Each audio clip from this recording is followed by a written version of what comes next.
हरे कृष्णा, जय श्री हरि, ओम नमः शिवाय। प्रिय भक्त जनों, आज बृहस्पतिवार के दिन आप बृहस्पति देव की बड़ी ही दुर्लभ कथा सुनेंगे। इस कथा को सुनने से भक्तों की सभी मनोकामनाएं भगवान बृहस्पति देव की कृपा से पूर्ण हो जाती हैं। तो आइए बड़ी ही श्रद्धा और प्रसन्न चित्त मन से इस कथा को सुनते हैं। भारतवर्ष में एक प्रतापी और दानी राजा राज्य करता था। वह नित्य गरीबों और ब्राह्मणों की सहायता करता था। यह बात उसकी रानी को अच्छी नहीं लगती थी। वह ना ही गरीबों को दान देती, ना ही भगवान का पूजन करती थी और राजा को भी दान देने से मना किया करती थी। एक दिन राजा शिकार खेलने वन को गए हुए थे तो रानी महल में अकेली थी। उसी समय बृहस्पति देव साधु वेश में राजा के महल में भिक्षा लेने के लिए गए और भिक्षा मांगी तो रानी ने भिक्षा देने से इनकार कर दिया और कहा, है साधु महाराज, मैं तो दान पुण्य से तंग आ गई हूँ। मेरा पति सारा धन लुटाते रहते हैं।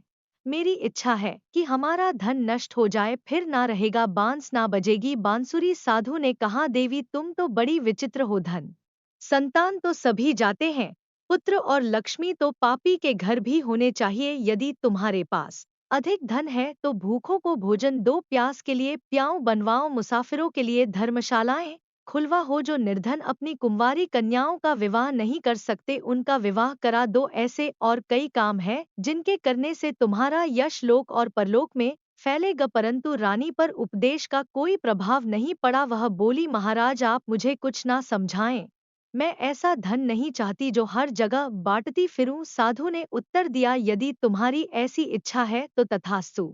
तुम ऐसा करना कि बृहस्पतिवार को घर लीप कर पीली मिट्टी से अपना सिर धोकर स्नान करना, भट्टी चढ़ाकर कपड़े धोना। ऐसा करने से आपका सारा धन नष्ट हो जाएगा।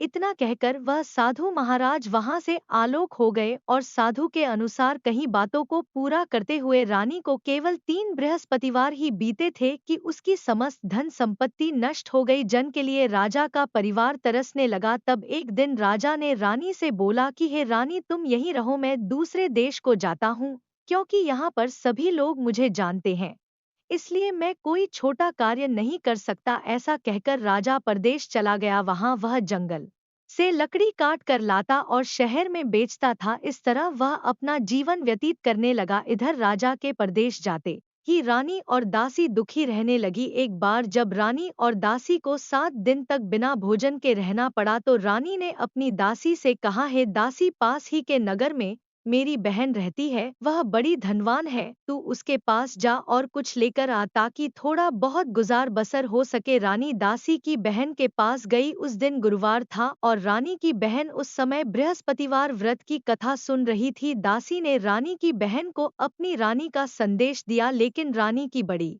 बहन ने कोई उत्तर नहीं दिया। जब दासी को रानी की बहन से कोई उत्तर नहीं मिला तो वह बहुत दुखी हुई और उसे क्रोध भी आया। दासी ने वापस आकर रानी को सारी बात बता दी। सुनकर रानी ने अपने भाग्य को कोसा। उधर रानी की बहन ने सोचा कि मेरी बहन की दासी आई थी परंतु मैं उससे नहीं बोली, इससे वह बहुत दुखी हुई होगी। कथा सुनकर और पूजन समाप्त करके वह अपनी बहन के घर आई और कहने लगी, है बहन, मैं बृहस्पतिवार का व्रत कर रही थी, तुम्हारी दासी मेरे घर आई थी परंतु जब तक कथा होती है तब तक ना तो उठते हैं और ना ही बोलते हैं, इसलिए मैं नहीं बोली। कहो दासी क्यों गई थी? रानी बोली, बहन तुमसे क्या छुपाऊं, हमारे घर में खाने तक को अनाज नहीं था। ऐसा कहते कहते रानी की आंखें भर आई। उसने दासी समेत पिछले 7 दिनों से भूखे रहने तक की बात अपनी बहन को विस्तार पूर्वक सुना दी। रानी की बहन बोली, देखो बहन, भगवान बृहस्पति सबकी मनोकामना को पूर्ण करते हैं,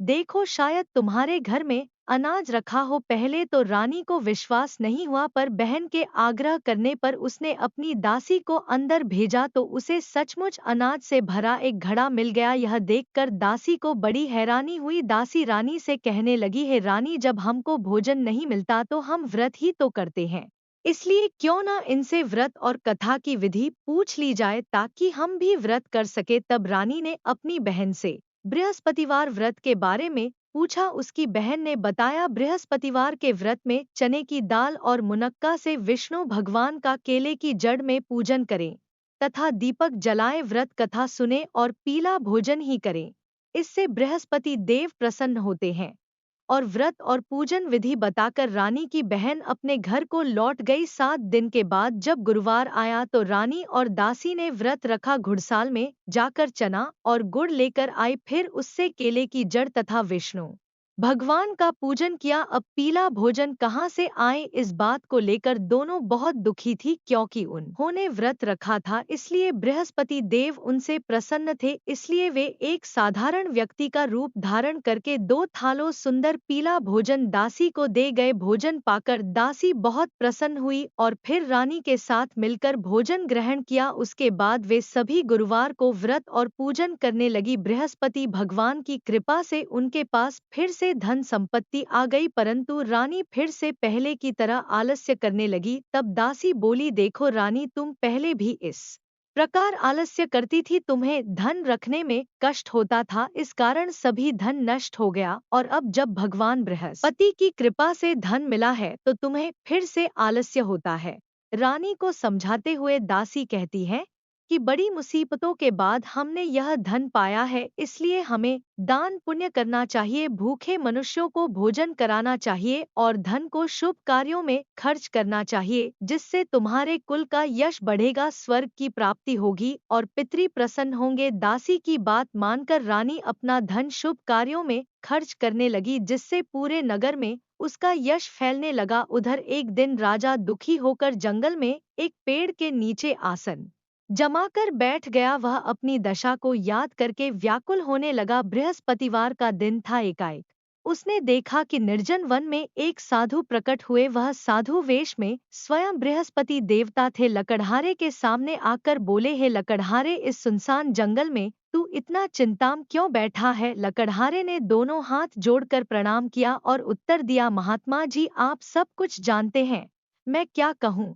यह कहकर रोने लगा और साधु को अपनी आत्मकथा सुनाई। महात्मा जी ने कहा, तुम्हारी स्त्री ने बृहस्पतिवार के दिन बृहस्पति भगवान का निरादर किया है, जिसके कारण रुष्ट होकर उन्होंने तुम्हारी यह दशा कर दी। अब तुम चिंता को दूर करके मेरे कहने पर चलो तो तुम्हारे सब कष्ट दूर हो जाएंगे और भगवान पहले से भी अधिक संपत्ति देंगे। तुम बृहस्पति के दिन कथा किया करो, 2 पैसे के चने मुनक्का लाकर उसका प्रसाद बनाओ और शुद्ध जल से लोटे में शक्कर मिलाकर अमृत तैयार करो। कथा के पश्चात अपने सारे परिवार और सुनने वाले प्रेमियों में अमृत व प्रसाद को बांटकर खुद भी ग्रहण करो। ऐसा करने से भगवान तुम्हारी सब मनोकामनाएं पूरी करेंगे। साधु के ऐसे वचन सुनकर लकड़हारा बोला, है प्रभु, मुझे लकड़ी बेचकर इतना पैसा नहीं मिलता जिससे भोजन के उपरांत कुछ बचा सकूं। मैंने रात्रि में अपनी स्त्री को व्याकुल देखा है, मेरे पास कुछ भी नहीं जिससे मैं उसकी खबर मंगा सकूं और फिर मैं बृहस्पति देव की क्या कहानी सुनूं, मुझको तो कुछ भी मालूम नहीं है। साधु ने कहा, है लकड़हारी, तुम किसी बात की चिंता मत करो। बृहस्पतिवार के दिन तुम रोजाना की तरह लकड़ियां लेकर शहर को जाओ, तुमको रोज से दुगना धन प्राप्त होगा, जिससे तुम भली भांति भोजन कर लोगे और बृहस्पति देव की पूजा का सामान भी आ जाएगा। बृहस्पति देव की कथा इस प्रकार है, सुनो। प्राचीन काल में एक ब्राह्मण रहता था। वह बहुत निर्धन था, उसकी कोई संतान नहीं थी। उसकी स्त्री बहुत मलिन होता के साथ रहती थी। वह स्नान नहीं करती, किसी देवता का पूजन नहीं करती। इससे ब्राह्मण देवता बड़े दुखी थे। बेचारे बहुत कुछ कहते थे, किंतु उसका कुछ परिणाम नहीं निकला। भगवान की कृपा से ब्राह्मण की स्त्री के कन्या रूपी रत्न पैदा हुआ। कन्या बड़ी होने पर प्रातः स्नान करके विष्णु भगवान का जाप और बृहस्पतिवार का व्रत करने लगी। अपने पूजन पाठ को समाप्त करके विद्यालय जाती तो अपनी मुट्ठी में जब भर के ले जाती और पाठशाला के मार्ग में डालती जाती, तब ये जब स्वर्ण के हो जाते तो लौटते समय उनको बीन कर घर ले आती। एक दिन वह बालिका सूप में उस सोने की जौ को फटक कर साफ कर रही थी कि उसके पिता ने देख लिया और कहा, है बेटी, सोने की जग के लिए सोने का सूप होना चाहिए। दूसरे दिन बृहस्पतिवार था। इस कन्या ने व्रत रखा और बृहस्पति देव से प्रार्थना करके कहा, मैंने आपकी पूजा सच्चे मन से की है तो मेरे लिए सोने का सूप दे दो। बृहस्पति देव ने उसकी प्रार्थना स्वीकार कर ली। रोजाना की तरह वह कन्या जब फैलाती हुई जाने लगी। जब लौटकर जब बीन रही थी तो बृहस्पति देव की कृपा से सोने का सूप मिला उसे। वह घर ले आई और उसमें जौ साफ करने लगी, परंतु उसकी माँ का वही ढंग रहा। एक दिन की बात है कि वह कन्या सोने के सूप में जौ साफ कर रही थी। उस समय उस शहर का राजपुत्र वहां से होकर निकला। इस कन्या के रूप और कार्य को देखकर मोहित हो गया और अपने घर आकर भोजन और जल त्याग कर उदास होकर लेट गया। राजा को इस बात का पता लगा तो अपने प्रधानमंत्री के साथ उसके पास गए और बोले, हे बेटा, तुम्हें किस बात का कष्ट है? किसी ने तुम्हारा अपमान किया है अथवा और कोई कारण हो सो कहो, मैं वही कार्य करूंगा जिससे तुम्हें प्रसन्नता हो। अपने पिता की राजकुमार ने बातें सुनी तो वह बोला, मुझे आपकी कृपा से किसी बात का दुख नहीं है। किसी ने मेरा अपमान नहीं किया है, परंतु मैं उस लड़की से विवाह करना चाहता हूँ जो सोने के सूप में जौ साफ कर रही थी। यह सुनकर राजा आश्चर्य में पड़ गया और बोला, है बेटा, इस तरह की कन्या का पता तुम ही लगाओ, मैं उसके साथ तेरा विवाह अवश्य ही करवा दूंगा। राजकुमार ने उस लड़की के घर का पता बताया। तब मंत्री उस लड़की के घर गए और ब्राह्मण देवता को सभी हाल बताया। ब्राह्मण देवता राजकुमार के साथ अपनी कन्या का विवाह करने के लिए तैयार हो गए तथा विधि विधान के अनुसार ब्राह्मण की कन्या का विवाह राजकुमार के साथ हो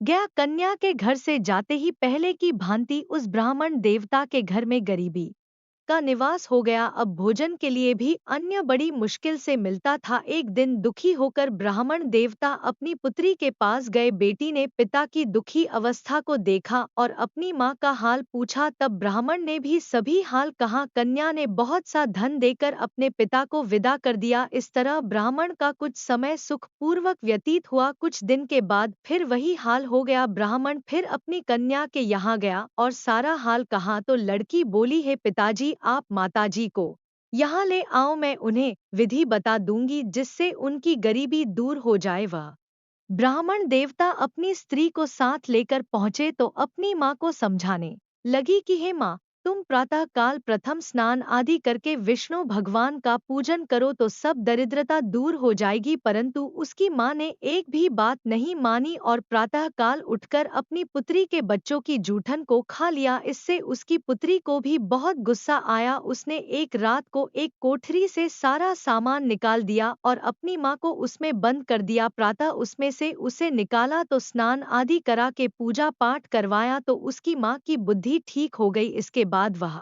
नियम से पूजा पाठ करती और प्रत्येक बृहस्पतिवार को व्रत रखने लगी। इस व्रत के प्रभाव से उसके माता और पिता बहुत ही धनवान और पुत्रवान हो गए और बृहस्पति देवता के प्रभाव से इस लोक के सुख को भोग कर अंत में स्वर्ग को प्राप्त हुए। इस तरह कहानी कहकर साधु देवता वहां से अंतर्ध्यान हो गए। धीरे धीरे समय व्यतीत होने पर फिर वही बृहस्पतिवार का दिन आया। लकड़हारा जंगल से लकड़ी काटकर किसी शहर में बेचने गया। उसे उस दिन और दिन से अधिक पैसा मिला। राजा ने चना गुड़ आदि लाकर गुरुवार का व्रत किया। उस दिन से उसके सभी क्लेश दूर हो गए। परंतु जब दोबारा गुरुवार का दिन आया तो बृहस्पतिवार का व्रत करना भूल गया। इस कारण बृहस्पति भगवान नाराज हो गए। उस दिन उस नगर के राजा ने विशाल यज्ञ का आयोजन किया था तथा शहर में यह घोषणा करा दी कि कोई भी मनुष्य अपने घर में भोजन ना बनवाए, ना आग जलाए। समस्त जनता मेरे यहाँ भोजन करने आए। इस आज्ञा को जो ना मानेगा उसे फांसी की सजा दी जाएगी। इस तरह की घोषणा संपूर्ण नगर में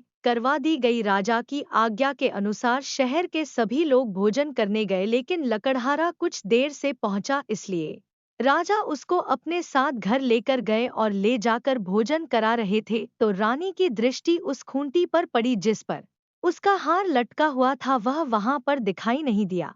रानी ने निश्चय किया कि मेरा हार इस मनुष्य ने चुरा लिया है। उसी समय सिपाहियों को बुलाकर उसको कारागार में डलवा दिया। जब बहारा कारागार में पड़ गया और बहुत दुखी होकर विचार करने लगा कि ना जाने कौन से पूर्व जन्म के कर्म से मुझे यह दुख प्राप्त हुआ है, और उसी साधु को याद करने लगा जो कि जंगल में मिला था। उसी समय तत्काल बृहस्पति देव साधु के रूप में प्रकट हुए और उसकी दशा को देखकर कहने लगे, अरे मूर्ख, तूने बृहस्पति देव की कथा नहीं करी, इस कारण तुझे दुख प्राप्त हुआ है। अब चिंता मत कर, बृहस्पतिवार के दिन कारागार के दरवाजे पर 4 पैसे पड़े मिलेंगे, उनसे तू बृहस्पति देव की पूजा करना, तेरे सभी कष्ट दूर हो जाएंगे। बृहस्पतिवार के दिन उसे 4 पैसे मिले। लकड़हारे ने कथा कही। उसी रात्रि को बृहस्पति देव ने उस नगर के राजा को स्वप्न में की आज्ञा के अनुसार लकड़हारा अपने नगर को चल दिया। राजा जब अपने नगर के निकट पहुंचा तो उसे बड़ा आश्चर्य हुआ। नगर में पहले से अधिक बाग, तालाब, कुएं तथा बहुत सी धर्मशाला, मंदिर आदि बन गई है। राजा ने पूछा, यह किसका बाग और धर्मशाला है? तब नगर के सब लोग कहने लगे, यह सब रानी और बंदी के हैं।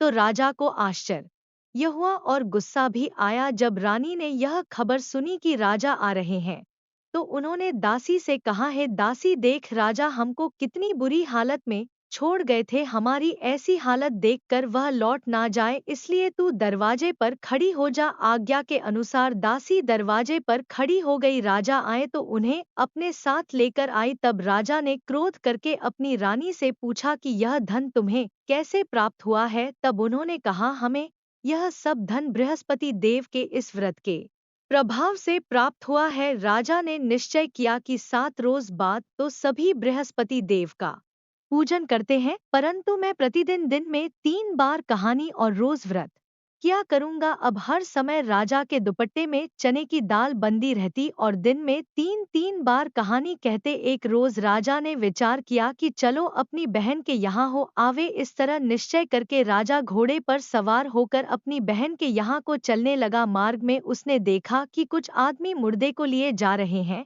उन्हें रोककर राजा कहने लगा, अरे भाइयों, मेरी बृहस्पति देव की कथा सुन लो। वे बोले, लो हमारा तो आदमी मर गया है, इसको अपनी कथा की पड़ी है। परंतु कुछ आदमी बोले, अच्छा कहो, हम तुम्हारी कथा भी सुनेंगे। राजा ने दाल निकाली और जब कथा आदि हुई थी कि मुर्दा हिलने लग गया और जब कथा समाप्त हो गई तो राम राम करके मनुष्य उठकर खड़ा हो गया। आगे मार्ग में उसे किसान खेत में हल चलाता मिला तो राजा ने उसे देखकर बोला, अरे भैया, तुम मेरी बृहस्पतिवार की कथा सुन लो। किसान बोला, जब तक मैं तेरी कथा सुनूंगा तब तक 4 हरिया जोत लूंगा, जा अपनी कथा किसी और को सुनाना। इस तरह राजा आगे चलने लगा। राजा के हटते ही बैल पछाड़ खाकर गिर गए और किसान के पेट में बड़ी जोर का दर्द होने लगा। उस समय उसकी माँ रोटी लेकर आई और उसने जब यह देखा तो अपने पुत्र से सब हाल पूछा और बेटे ने सभी हाल कह दिया। तो बुढ़िया दौड़ी दौड़ी उस घुड़सवार के पास गई और उससे बोली कि मैं तेरी कथा सुनूंगी, तू अपनी कथा मेरे खेत पर चलकर ही कहना। राजा ने बुढ़िया के खेत पर जाकर कथा कही, जिसके सुनते ही वह बैल उठकर खड़े हुए तथा किसान के पेट का दर्द भी बंद हो गया। राजा अपनी बहन के घर पहुंचा। बहन ने भाई की खूब मेहमान की। दूसरे रोज प्रातः काल राजा जगा तो वह देखने लगा कि सब लोग भोजन कर रहे हैं। राजा ने अपनी बहन से कहा, ऐसा कोई मनुष्य है जिसने भोजन नहीं किया हो? मेरे बृहस्पतिवार की कथा सुन ले। बहन बोली, है भैया, यह देश ऐसा है कि पहले यहाँ लोग भोजन करते हैं, बाद में अन्य काम करते हैं। अगर कोई पड़ोस में हो तो देख आऊं। वह ऐसा कहकर देखने चली गई, परंतु उसे कोई ऐसा व्यक्ति नहीं मिला जिसने भोजन ना किया हो। अतः वह एक कुम्हार के घर गई जिसका लड़का बीमार था। उसे मालूम हुआ कि उनके यहाँ 3 रोज से किसी ने भोजन नहीं किया है। रानी ने अपने भाई की कथा सुनने के लिए कुम्हार से कहा, वह तैयार हो गया। राजा ने जाकर बृहस्पतिवार की कथा कही, जिसको सुनकर उसका लड़का ठीक हो गया। अब तो राजा की प्रशंसा होने लगी। एक रोज राजा ने अपनी बहन से कहा कि हे बहन, हम अपने घर को जाएंगे, तुम भी तैयार हो जाओ। राजा की बहन ने अपनी सास से कहा तो सास ने कहा, हाँ चली जा, परंतु अपने लड़कों को मत ले जाना, क्योंकि तेरे भाई की कोई औलाद नहीं है। बहन ने अपने भैया से कहा, है भैया, मैं तो चलूंगी पर कोई बालक नहीं चलेगा। तो राजा बोला, जब कोई बालक नहीं चलेगा तब तुम ही क्या करोगी? बड़े दुखी मन से राजा अपने नगर को लौट आया। राजा ने अपनी रानी से कहा, हम निर्वंश हैं,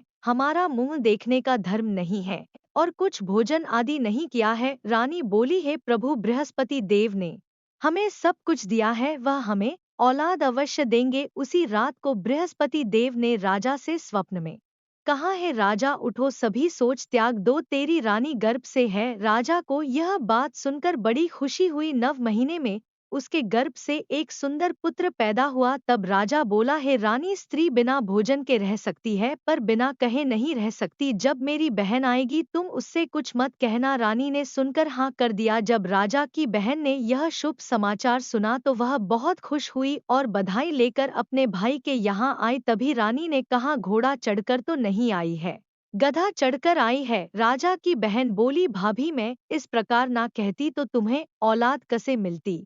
बृहस्पति देव ऐसे ही हैं, जैसी जिसके मन में कामनाएं हैं सभी को पूर्ण करते हैं।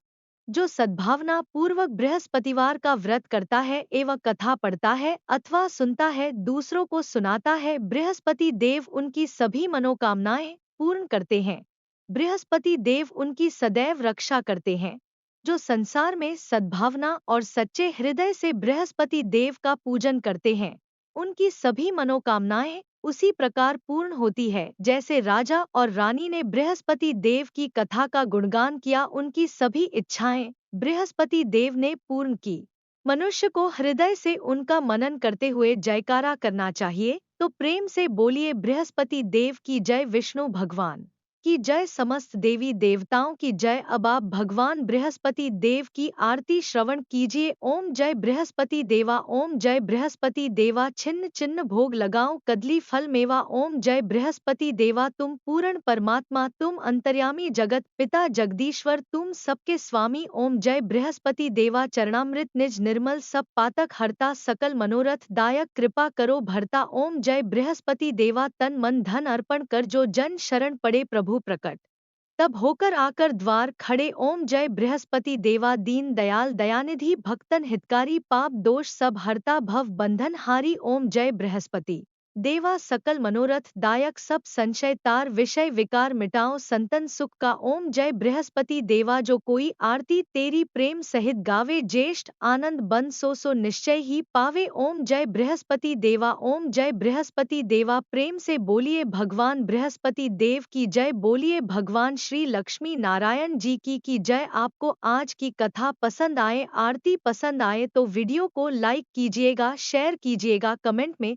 भगवान बृहस्पति देव जी की जय लिखिए और चैनल को भी सब्सक्राइब कीजिएगा। इसी के साथ आज आप हमारे चैनल पर नवरात्रि के महाअष्टमी की व्रत कथा और दुर्गा सप्तशती का पाठ भी जरूर सुनिए।